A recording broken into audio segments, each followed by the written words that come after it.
Hello everyone, welcome to my channel notes for you.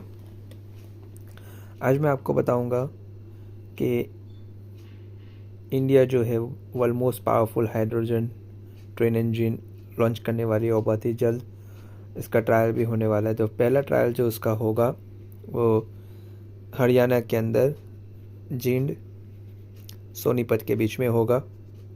ये सबसे पहला ट्रायल होगा और इसलिए इसको most powerful hydrogen train engine कहा जाता है क्योंकि उसका जो हॉर्स पावर है वो कितना होगा, 1200 horse power. Okay, only 4 country Germany, France, Sweden और चाइना, इनके पास हाइड्रोजन ट्रेन है, लेकिन उसका जो पावर है 500 टू 600 है इन 4 कंट्री के अंदर। लेकिन इंडिया के अंदर जो हाइड्रोजन ट्रेन आने वाली है उसका पावर कितना होगा, 1200 हॉर्स पावर होगा। इसलिए इसको world most powerful hydrogen train engine कहा जाता है। अब मैं इसके फीचर्स बताऊंगा कि हाइड्रोजन ट्रेन के फीचर्स क्या क्या है। तो सबसे पहला जो फीचर्स है वो ये है कि it operated by hydrogen fuel cell. Means कैसे वर्क करेगा, किसके ऊपर वर्क करेगा, hydrogen fuel cell. Means hydrogen fuel cells क्या होता है कि ये केमिकल एनर्जी ऑफ हाइड्रोजन, जो केमिकल एनर्जी है वो प्रोड्यूस करेगा इलेक्ट्रिसिटी करने। Means the hydrogen fuel cell uses the chemical energy of hydrogen to produce electricity. Means electricity produce करने के लिए chemical energy to electrical energy में कन्वर्ट करेगा। अब इसका जो नॉइज़ है वो क्या होगा, 60% कम होगा as compare to diesel train. आपने देखा होगा डीजल ट्रेन के अंदर आवाज़ कितनी आती है, लेकिन हाइड्रोजन ट्रेन के अंदर, हाइड्रोजन पावर ट्रेन के अंदर इसकी नॉइज़ कितनी कम हो जाएगी, अप टू 60%। ओके,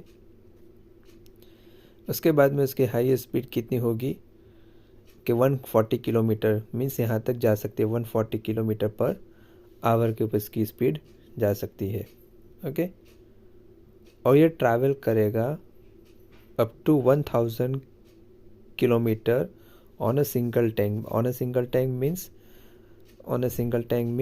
मीन्स एक single tank of hydrogen fuel के ऊपर ये कितना किलोमीटर क्या काम करेगा, कितना किलोमीटर जाएगा, 1000 किलोमीटर। मीन्स एक ही टैंक के ऊपर 1000 किलोमीटर जा सकता है। एंड ये भी कह सकते हैं कि it is suitable for longer distance. Means longer distance के लिए भी पॉसिबल है। अब नेक्स्ट है 40,000 litre of water per hour required. Means water per hour means एक घंटे के अंदर कितना पानी चाहिए, 40,000 लीटर। क्यों चाहिए, क्योंकि to sustain the chemical reaction in the fuel cell. Okay, chemical reaction जो फ्यूल सेल के अंदर उसको मेंटेन करने के लिए इतना फ्यूल का पानी चाहिए। और एक ट्रेन का खर्चा कितना होगा, 80 करोड़। मीन्स 80 करोड़ एक ट्रेन के पीछे कितना लगेगा, 80 करोड़। ओके, और ये क्लीन एनर्जी, ग्रीन एनर्जी है, इसको कहा जाता है ग्रीन एनर्जी। ओके, तो इजीली आपको ये समझ में आ गया होगा कि हाइड्रोजन ट्रेन किसके ऊपर काम करेगा, hydrogen fuel cell which convert chemical energy to produce electricity and it is a clean form of energy with electricity. Okay, और ये लोअर एमिशन है, उसको हम ये भी कह सकते हैं it is a lower emission, no carbon dioxide emission. Okay, तो ये फीचर्स है हाइड्रोजन पावर ट्रेन के।